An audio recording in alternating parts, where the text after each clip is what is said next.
guys, it's Crystal here. So I wanted to share with you guys a little bit of our family's secret travel success. So you guys know, living on a teacher salary, you probably don't get the chance to travel extravagantly or feel like you can travel at all. I totally get tight budgets, not feeling like you can travel at all. So this is what's helped our family since my husband started teaching. We plan our trips 5 years in advance. Sometimes a little more, a little less, depends what the trip is. But usually we pick one big trip that we want to save for, and we say, okay, we're going to do this trip in 5 years. So it started out when my husband and I got married that we decided every 5 years we would take a trip just with my husband and I, with no kids. At the time we didn't have kids, but we knew that life got busy with kids, and so every 5 years our goal was to take a trip just the two of us. So if that meant we could only save $200-300 and we went away for a weekend, that was our 5-year anniversary trip. If we could save $1,000, maybe we could fly, to Texas or Florida or California or somewhere else and take our trip together that way. By the time that the 5 years came for our anniversary, whatever money we had saved up for, that's the kind of trip that we had the chance to take. Now I have a post on my blog and it talks about how to travel on $20 a month. And this incorporates what we do is we save a little bit of money as we have, and as little as 10 or 20 bucks a month, you can still travel on that. You just have to plan in advance and be really good at planning and not touching the money that you have set aside for travel. So our first trip, I think we had saved about $700 in the first 5 years. And so we drove out to Niagara Falls, and we spent 4 days in Niagara Falls, used some Groupons, figured out all the coupons and discounts we could do. And it was amazing. I mean, we had a fabulous time. Our 10-year anniversary, we flew out to Oregon, and it was gorgeous. So we spent the money on the flights and the lodging, and then basically we just drove the Oregon coast, so it really didn't cost much of anything once we got there, aside from food and gas. So we drove the Oregon coast for a whole week and just explored and discovered, and to date, that was one of my best trips yet. This last summer was our 15-year anniversary, and we decided to go to Harry Potter World in Universal in Orlando. The story with that was we had lived in Florida for a long time, and when Harry Potter World came out, we really wanted to go. In college, we used to go to the Harry Potter book signings at midnight. We were really into all the book series and the movie series. But when the theme parks came out in Orlando, we just couldn't afford it at all. My oldest son had autism. Every spare penny we had was going to therapy. We couldn't find anybody to watch him for a whole day just for us to go to Harry Potter World anyways. So we had told ourselves someday in the future we were going to make it back and go to Harry Potter World, and that was kind of our big dream. And so we saved up for 5 years, and we realized that we had, $2,000, which was a lot of money for just the two of us on a trip. We never spent that much money on one trip. And we had decided we were just going to go all out, and it was our big splash, and we had an awesome time at Harry Potter World. We prepaid for everything. It's absolutely fantastic. So, not sure where we're going for our 20-year anniversary yet. I'd love to go to Europe and tour some of the landmarks over there and see some of the Harry Potter stuff over there, but I don't know, that's for another day. But once we started doing this with every 5 years for my husband and I, we decided we wanted to do this as a family too. It started with my husband's family. They wanted to do a big Disney trip. I said, okay, but we need 5 years in advance to plan for this trip. And so they were like, okay, that's doable. Everybody needed to save up money. And so we did that about 5 years ago. This summer is the biggest road trip we will have ever been on. And we love road trips. So a couple thousand miles a summer is pretty normal for us. But this year, we are doing all of Route 66 from start to finish. And then we're taking the Pacific Coast Highway all the way up California, through Oregon, all the way up to Seattle, and then back over to the Chicagoland area again. We're estimating about 7,000 miles. We've been planning for this one for 5 years as well, so we've been saving up money, and we're almost there, just a little bit more to save, and we just figure out our budget from there. How much is it going to cost for gas? How much is it going to cost for lodging? How much are the attractions? Write all the attractions that we want to see down, write the admission prices down, add it up. Okay, we can't afford Disneyland, we can't afford Universal, so we nixed all that, and then we were able to come back into budget.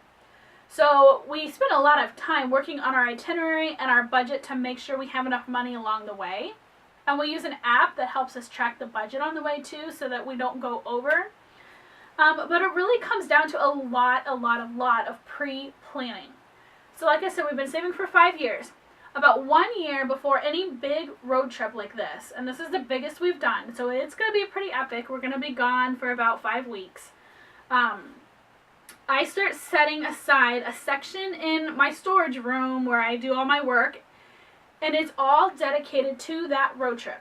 And it helps me save a lot of money during the time that we go on the road trip. So I want to share a few tips and a few things that I've already started saving, and as it gets closer to our road trip, I'll show you guys my stash. I'll show you guys a little bit more of how it looks when I get a little closer. So the first thing, my husband and I have been spending the last 2 years, which seems like a lot. We talk about it a lot. We want to save money because we're so geared up for this trip. And we've been talking about tents. So in order to make this affordable for my family and what we can afford, we decided most of the trip is going to be tent camping, which I get, it's not for everybody. We also use a specific hotel chain credit cards, and we have saved those rewards for the last 2 years. So we have about 10 free hotel nights that we will use if the weather's really hot, like 100 degrees, and we don't want to be in a tent. If the weather's really cold or rainy, that's kind of like our backup options. Also, as we're going through California, much of the big cities, it's kind of hard to find tent camping. And so there we'll probably opt to use some of our free hotel nights. So a lot of the trip, I will be traveling by myself with the kids because my husband has to work during the summer. And so I needed a tent that didn't have poles. I needed a tent that was super easy. I needed a tent that traveling with 3 kids by myself, if we pulled into a campground at dark, I didn't have to spend 20-30 minutes setting this tent up. So we decided to go with these giant camper looking things. So this one, there's a couple different brands. I bought the Coleman pop-up tent. This is a 4-person tent, and I'm not going to pop it out because it's pretty big. But this kind of tent, you open it and the whole thing flies open. And it is instant. Within 20 seconds, man, that thing is all up and running. So we're going to try it. I bought these on Amazon on sale. They were like $40, $45. So I bought 2. It'll definitely have enough room for me and the kids because we are literally just pulling into the campgrounds to sleep at night and not hang out at the campsite for a couple days like maybe normal campers would. So we're going to be, at least 30 different campgrounds. We're going to be at a different campground every night. So this is like a pop-up camper. I decided this was our best way to go. That was the most affordable. They do make other type of tents that you can set up fairly easy, but they're bulky, they're big, they're a couple $100. They just were not in the budget. And for this, I figured even if this one rips, if something happens to it on the road, I bought a second one as a backup. And for $40, I can order these along the way if we really need to get another tent. So that's how I did our tent situation. If you stay at state parks, usually it's like $15 at night. Sometimes there are free places to go tent camping. I probably won't just because I've got the kids with me by myself and we don't want to have to worry about the bathrooms and running water and any accidents, any of that kind of stuff. So that's what we did for the tent. We saved up, we bought the tents. Now, we'll skip over to souvenirs. Souvenirs on a road trip, my kids have learned that they can't buy souvenirs everywhere, and we certainly don't have the room in our house for that kind of stuff or the money for that kind of stuff. So I pre-buy souvenirs over the years that we're planning, so this is over an extended period of time, but recognizing that in this kind of a road trip, we're going 7,000 miles. I don't want suitcases full of souvenirs in the car. We just don't have room in our minivan. So I purchased a couple things. One of the things we're doing on our road trip is we're going to the Monterey Bay Aquarium and the California Academy of Science. And they both, there's Finding Dory. So in the thrift stores, when I go shopping, I've been picking up little souvenirs. I'll bring it a little bit closer. So this little guy's a sea otter. He's a little Beanie Baby. I've got quite a few Beanie Babies that are all ocean themed. I've got the little squid here. I've got a pelican. I've got a seahorse. And I've got a giant manta ray. Not sure that I'm actually going to bring all these on the trip. I haven't decided. But I picked them up for 50 cents a piece. So, they're going to cost probably at least $10 if you buy them in a gift shop. and for 50 cents a piece, I can surprise the kids with it later. I also found this really fun San Francisco cable car, which I kind of got lucky to find. And there's a string you pull in the back and it kind of vibrates. So that was fun for my kids' first trolley ride. So this is kind of what I do for road trips. I try to find something maybe that's themed. If we were to go to Disney or Universal, which I don't think we are just because of budget, I would try to find like a lollipop or one of those little fans that might be a character theme that they'd like that would coexist with whatever the attraction is. So that's usually what I do for souvenirs. I save up over years and I buy them really cheap when I see them. Now, the last thing I'm going to mention is this giant box here. Now, it's a Thrive Market box. I love Thrive Market. But this is just stuff that I've been collecting over this last month, I think. Usually about 6 to 8 months before we hit on a big road trip or a big travel trip, that's when I start saving some food items. So when we go on the road, my goal is that the first 2 days on a big road trip like this, that we have all of our food that we need in the car with us in a cooler or doesn't need to be cooled. That way we don't have to eat out when we're on the road for the first day or two. Not too hard to do the first day, right? Pack a sack lunch, grab some frozen peanut butter jellies. The second day gets a little more hairy. You can always go out if you want. But food is a big expense, especially when you're a family on the road. So we try to hit up the grocery stores and we try to pre-plan some of our meals that it makes it a little more sense to make on the road. So these are foods that I've been picking up along the way. So what I'll do, about 6 months or so before, every time I go grocery shopping for our regular family trip, I buy 1 or 2 items that we will save for our road trip. So, for example, when I went grocery shopping last week, I picked up some granola bars and some more granola bars. These are awesome. You can stick these just about anywhere in the car. They're great protein snacks, and it's certainly much better than giving the kids 100 different bags of fruit snacks. We'll have fruit snacks, but they can only last so long when you're gone for a whole month. At my Dollar Tree, I found individual bags of cereal, which I really like because we've bought the little boxes of cereal before. Kind of the kids usually snack with it. But these have resealable pouches. And so my kids don't have to eat the entire bag. They can snack on it and reseal it, and then it won't make a mess in the car. So I kind of bought a healthy amount of these because we're going to be gone for so long. And then also at the Dollar Tree, I have discovered some awesome dried fruit. I actually posted about it recently. But I bought a bunch of these because these are super healthy on the road. And for $1 a bag, it's way cheaper than you're going to find it in the grocery store.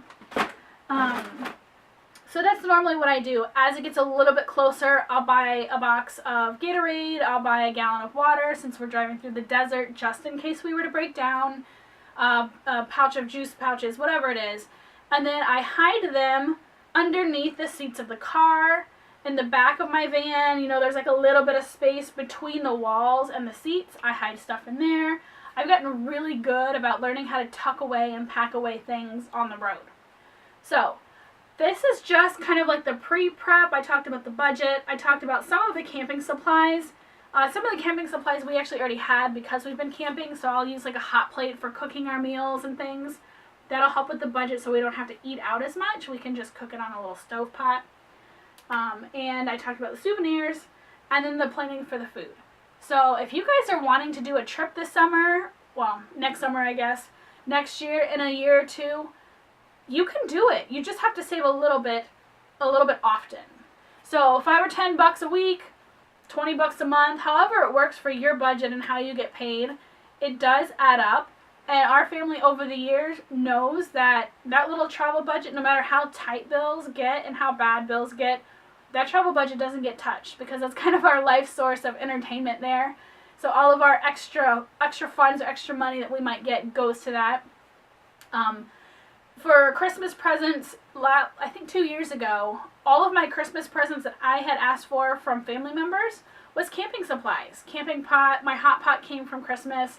I wanted those packing bags, those little packing cubes. That was my Christmas present. So those kind of things can really help offset costs when you're planning a big road trip.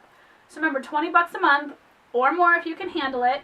pre-plan a little bit, make yourself a list. I buy a notebook every time, a paper notebook, and that is dedicated to our trip for that year, or the 5 years. And then everything I write in there, all my meal ideas on the road, the non-perishable snack ideas, things like this, things I want to prep before, everything goes in that notebook, our itinerary, everything. So if you guys do big road trips like we do, I'd love to hear about it.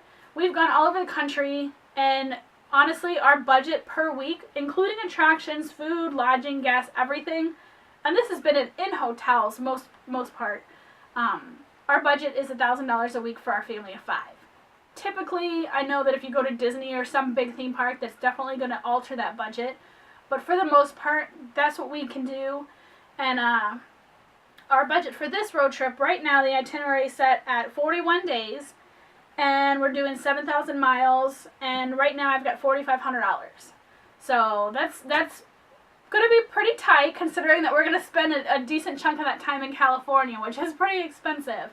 But I think tent camping is what's going to make the difference for us. I don't think we could have done it in hotels unless we, saved double that.